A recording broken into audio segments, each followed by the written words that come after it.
Donald Trump हक्का बक्का है। Netanyahu के चेहरे पर हवाइयां उड़ रही हैं। मोदी की सारी हवा निकल चुकी है। ये सब नतीजा है सिर्फ एक मुआहदे का, और शायद आपको ये एक दीवाने का ख्वाब और मजजूब की बर्ड लग रही है। पाक सऊदी दिफाई मुआहदे ने दुनिया को रातों रात बदल कर रख दिया है। ये मुआहिदा मगर बजाते खुद रातों रात नहीं हुआ, बल्कि इस पर बरसों से गौर व फिक्र जारी था। पाकिस्तान और सऊदी अरब दोनों मुल्कों को ये मालूमात मुसलसल मिल रही थी कि इसराइल इन दोनों मुल्कों को कमज़ोर से कमज़ोर तर करना चाहता है और पाकिस्तान की न्यूक्लियर पावर ख़त्म करना चाहता है, जिसके लिए वो दोनों मुल्कों में मल्टीनेशनल कंपनीज और NGOs वगैरह की आड़ में साजिशों के जाल बिछाता जा रहा है। पाकिस्तान और सऊदिया जहां एक तरफ ऐसे हर जाल को काटने की कोशिश करते रहे, वहीं दोनों ये भी तय कर रहे थे कि इन्हें मिलकर ही मक्कार दुश्मन का मुकाबला करना होगा, जिसका बाकायदा ऐलान 17 सितंबर को हो चुका है। पाक सऊदी दिफाई मुआहिदा हो गया है। पूरी दुनिया चौंक उठी है। रद्द अमल के तौर पर ट्रंप ने हड़बड़ाकर यह खबर नशर कर दी कि अमेरिका बगराम एयरबेस पर दोबारा कब्जा करना चाहता है। बगराम एयरबेस पर अमेरिकी कब्जे की कोशिश आर्मेगेडोन का नुक्ता-ए आगाज बन सकती है। ये आर्मेगेडोन क्या है? ये जंगे हरमजदून क्या है? आर्मेगेडोन पर इतनी किताबें और फिल्में क्यों लिखी गईं, बनाई क्यों गईं? आर्मेगेडोन का मतलब क्या है? इसकी असल तारीख क्या है? ये खौफनाक लफ्ज सबसे पहले किसने इस्तेमाल किया? आर्मेगेडोन का ग्रेटर इसराइल से ताल्लुक भी आखिर क्या है? इसराइल क्या चाहता है? अमेरिका ग्रेटर इसराइल के कयाम के लिए क्या क्या करने जा रहा है और क्यों करने जा रहा है? इंडिया इस मजमूम मंसूबे की तकमील में क्या घिनौना किरदार अदा करने जा रहा है? और इसके बाद सबसे बड़ा सवाल, पाकिस्तान इस मुतवक्के आर्मेगेडोन का सबसे बड़ा हीरो बनकर कैसे उभर सकता है या कैसे उभरने वाला है? इन सब सवालों के हर मुमकिन दुरुस्त जवाबात मैं सफदर अली इस व्लॉग में आपके सामने पेश करने की कोशिश करूंगा। सबसे पहले तो आप यही जान लीजिए कि आर्मेगेडोन या हरमजदून दुनिया के खात्मे को कहा जाता है। ईसाइयों के नज़दीक ये एक मुक़द्दस जंग है जिसकी कमान हज़रत ईसा अलैहिस्सलाम खुद करेंगे।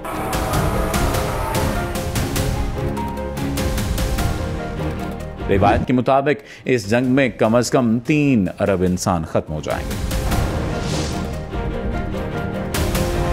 खैर उस शर के दरमियान ये खौफनाक जंग फ़लस्तीन के इलाके में वाक़ होगी। आजकल मगरिब खुसूसन अमेरिका में आर्मेगेडोन का नज़रिया बहुत मकबूल हो रहा है, बल्कि अब इसकी मकबूलियत नज़रिए से बढ़कर एक तहरीक की सी हो गई है। आर्मेगेडोन का लुग़वी मतलब वो अजीम जंग या महायुद्ध है जिसके नतीजे में इंसान बल्कि इंसानी दुनिया ख़त्म हो जाएगी। ये लफ्ज़ सबसे पहले किताब बशारत में जनाब जॉन ने इस्तेमाल किया, जो मगरिब में बेहद मकबूल हो गया। तारीख में दिलचस्पी रखने वालों को याद होगा कि अमेरिका के साबिक सदर रेगन ने एक चर्च में खिताब करते हुए कहा था, आर्मेगेडोन के दौरान एक वक्त आएगा जब कम से कम 20 करोड़ सिपाही मशरिक यानी मुस्लिम ममालिक से आएंगे, जबकि करोड़ों सिपाही मगरबी ताकतों की तरफ से लड़ने वाले होंगे।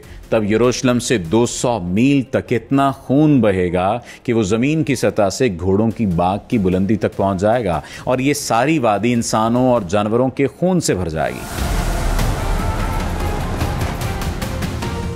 फिर आर्मेगेडोन में मजीद तेजी आएगी और दुनिया के सारे बड़े शहर लंदन, पेरिस, टोक्यो, न्यूयॉर्क और शिकागो वगैरह सब के सब नीस्तो नाबूद हो जाएंगे।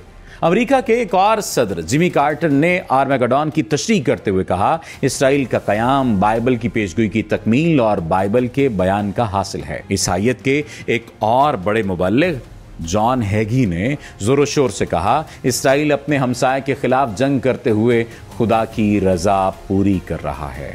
अब आप समझ गए होंगे कि अमेरिका समेत मगरबी ममालिक आखिर इसराइल की हमायत इतनी शद्दोमत से क्यों करते हैं। बहरहाल 1990 में जब खलीज की जंग जारी थी और फिर बाद में होने वाली इराक अमेरिका जंग में भी आलम यह था कि आलमी ज़राए इब्लाग से आर्मेगेडोन का जिक्र बड़े जोर शोर से हो रहा था। खुलेआम कहा जा रहा था कि आर्मेगेडोन यानी आखिरी जंग एक खौफनाक हकीकत है और हम सब आखिरी नस्ल का हिस्सा हैं। बस एक आखिरी झड़प होगी और फिर खुदा ताला इस कुर्रा अर्ज़ को ठिकाने लगा देगा। रिवायतों के मुताबिक आर्मेगेडोन में एक दिन आएगा जब यहूदी मस्जिद अक्सा को बम से उड़ाने की कोशिश करेंगे, जिससे मुस्लिम दुनिया भड़क उठेगी, मुकद्दस जंग का आगाज हो जाएगा और फिर मसीह अलैहिस्सलाम मजबूर हो जाएंगे कि इस जंग में मुदाखलत करें।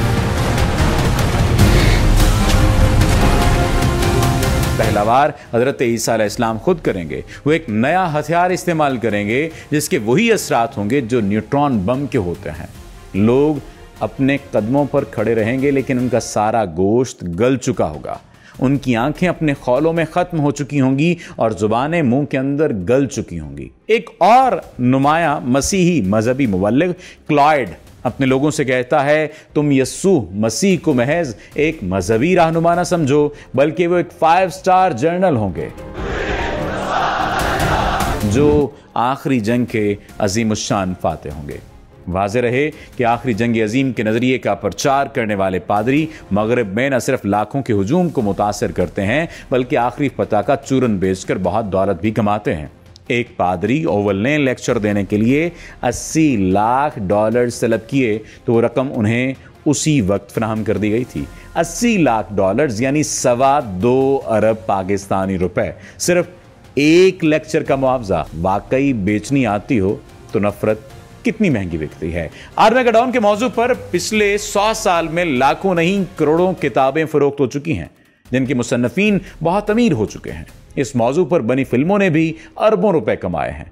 एक फिल्मी डायलॉग ही याद आ रहा है, सब पैसे का खेल है बाबू भैया। हाँ, यही दुनिया है जहां चालाक लोग अपने मफादात के लिए सादा लौह लोगों के जज्बात से खेला ही करते हैं। इस वक्त भी अमेरिका में दरपर्दा बुनियाद परस्ती को फरोग दिया जा रहा है। ईसाई इंतहा पसंदों की नज़र में हर आने वाला दिन हज़रत ईसा अलैहिस्सलाम की आमद का दिन है और उनके तशरीफ लाने के बाद ईसाइयों के अलावा बाकी सबका खात्मा हो जाएगा। इंतहा पसंद मसीहियों के ये अकायद व ख़यालात झूठ और फ़रेब के सिवा कुछ नहीं है, लेकिन ऊपर से लेकर नीचे तक सब के सब इनमें मगन हैं, बल्कि वो इनको हकीकत बनाने के लिए अनथक मेहनत कर रहे हैं। जहां तक मुस्लिम वर्ल्ड की बात है तो मुसलमान भी एक तरह से आर्मेगेडोन पर यकीन रखते हैं। मुसलमानों का नजरिया इस बारे में यह है कि कयामत से कबल दुनिया एक बहुत हौलनाक जंग की लपेट में आ जाएगी। मशरक़ वुस्ता का इलाका इस जंग का मरकजी मैदान बनेगा। इस जंग में एक तरफ ईसाई दुनिया और तमाम यूरोपीय अक़वाम होंगी और दूसरी तरफ मुसलमान होंगे। इसी दौरान अल्लाह सुब्हानहू व तआला मुसलमानों को एक अजीम लीडर इमाम महदी अलैहिर्रिज़वान की सूरत में अता करेगा। इमाम महदी अरब में पैदा होंगे और वो मुजद्दद होंगे। फिर किसी मरहले पर हज़रत ईसा अलैहिस्सलाम का नुज़ूल होगा। खुरासान के इलाके से मुसलमान अफवाज उनकी मदद को जाएंगी। फिर इस जंग के खात्मा इस अंदाज से होगा कि हज़रत ईसा अलैहिस्सलाम दज्जाल को कत्ल कर देंगे, यहूदियों का खात्मा हो जाएगा और तमाम ईसाई मुसलमान हो जाएंगे। यूं इस्लाम को उरूज मिलेगा और दुनिया में इस्लामी हुकूमत कायम हो जाएगी। देखने वाली बात यह है कि दुनिया के 2 बड़े मज़ाहिब ईसाईयत और इस्लाम के मानने वाले एक ऐसी बड़ी जंग के लिए ज़हनी तौर पर तैयार हैं कि जिसमें उनमें से किसी एक का अकीदा ही बाकी रहना है। ऐसे में बड़ी जंग का शुरू हो रहना खारिज अज़ अमकान बिल्कुल नहीं है और ये जंग इस साल या अगले साल शुरू हो सकती है या उससे अगले साल शुरू हो सकती है, लेकिन इसकी ग्राउंड सेट की जा रही है। जिन 2 मुल्कों यानी पाकिस्तान और सऊदीया को कमज़ोर करने को इसराइल अपना नस्बुलैन बना चुका है, अब मगर बाहमी दिफाई मुआहदे के बाद इन्हीं दोनों के बहुत मजबूत हो जाने के बायस इसराइल शायद खुलकर सामने आने पर मजबूर हो जाएगा।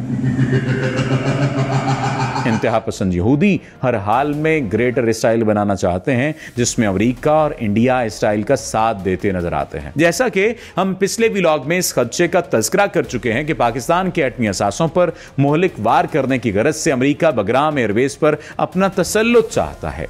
ये कार्रवाई सह तरफा हो सकती है। दिसंबर या जनवरी में कोई भी बहाना बनाकर इंडिया पाकिस्तान के साथ जंग छेड़ सकता है।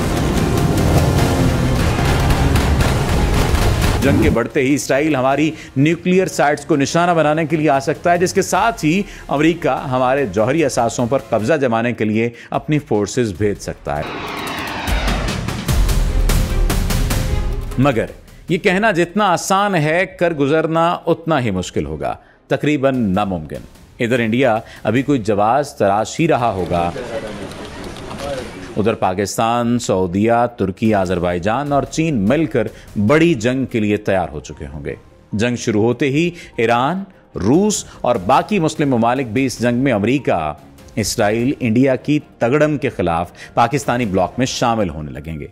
फिर एक तरफ अमेरिका, इसराइल, इंडिया और नीटो की अफवाज हो सकती हैं और दूसरी तरफ पाकिस्तान के साथ शिमाली कोरिया समेत बाकी बेशतर दुनिया हो सकती है कि शिमाली कोरिया जहां चीन और रूस का गहरा दोस्त है, वहीं पाकिस्तान का एहसानमंद भी है। यूं पाकिस्तान अपने इत्तेहादी ब्लॉक का एक बड़ा कायद और मुस्लिम अफवाज का सिपा सालार बनकर सामने आ सकता है। अगर अमेरिका ने अपना किबला और इसराइल ने अपना दिमाग दुरुस्त ना किया, अगर इंडिया इन दोनों के टट्टू के तौर पर पाक सरजमीन के खिलाफ मैदान में उतर आया, तो फिर आर्मेगेडॉन का हो रहना अब तय है, जिसमें और कुछ हो ना हो दुनिया का सत्यानाश जरूर हो जाएगा। बड़े शहर बर्बाद हो जाएंगे और दुनिया का कसीर इलाका एक मुद्दत के लिए गैर आबाद हो जाएगा। अब पाकिस्तान पर कोई खतरनाक हमला पूरी दुनिया की तबाही का बायस बन सकता है। क्या इस तबाही का आगाज खुदा न खास्ता इस दिसंबर में हो सकता है? दिसंबर ही में, इसलिए कि तवहुम परस्त मोदी दिसंबर को अपने लिए शुभ महीना यानी मुबारक महीना समझ सकता है, क्योंकि 1971 में दिसंबर ही में वो जंग शुरू हुई थी जिसमें इंडिया शिकस्त से बाहर तौर बच गया था। इस वक्त जो मेरा दिल कह रहा है वही आपके दिल की भी दुआ होगी कि खुदा ताला ऐसी किसी भी जंग से दुनिया को बचाए कि जिसमें इंसानियत का नाकाबिल तलाफी नुकसान हो जाए। लेकिन जब तक इसराइल के जहन में ग्रेटर इसराइल का खन्नास रहेगा, जब तक अमेरिका और मगरबी अक़वाम इसराइल को हक पर समझती रहेंगी और जब तक इंडिया की तिरछी आंखों में पाकिस्तान का वजूद खटकता रहेगा, तब तक तबाहकुन जंग का खदशा तो रहेगा। आने वाले साल फिर खुदा न खास्ता कोई बड़ी परेशानी ला तो सकते हैं। हाल की खबर और मुस्तकबिल पर नज़र खूब रखने के लिए आप स्पॉटलाइट देखते रहिए। आइंदा आने वाली वीडियो में हम आपको कुछ और तारीख साज लम्हों के बारे में बताएंगे, कुछ ऐसी बातें जो शायद आप इससे पहले जानते तो हों लेकिन उनकी तफसील से वाकिफ ना हों। अपने मेज़बान सफदर अली को दीजिए इजाज़त। अल्लाह निगहबान।